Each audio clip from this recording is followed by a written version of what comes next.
Speaker, আপনাকে ধন্যবাদ।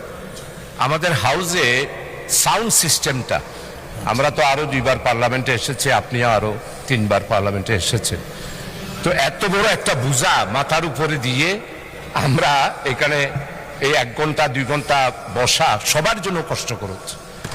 এটা সারা যাতে করে একটা সাউন্ড হয়, 91 পার্লামেন্টে দেখলাম আমরা এটা সারাই পার্লামেন্ট চালাইছি। 2001 সালেও 4 দলীয় জোটের সময় হয়েছে। তো এখন এত বড় বোঝা, এটা মনে হয় একটা বাজেট করেছিল আর ওইখান থেকে লুটপাট বাহিনীরা এখানে একটা বিল করে খাওয়ার জন্য এই ব্যবস্থাটা করেছে মাননীয় স্পিকার। এই জন্য সাউন্ড সিস্টেমটা সুন্দর করার জন্য আপনার নেতৃত্বে সুন্দর করে এই হেডফোন, একদম সিম্পল হেডফোন দিলে আমরা শুনতে পাই, এত বড় বোঝার দরকার নাই।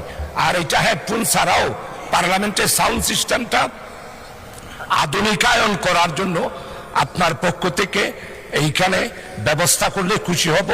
আপনাকে অসংখ্য ধন্যবাদ মাননীয় স্পিকার। ধন্যবাদ মাননীয় সদস্য।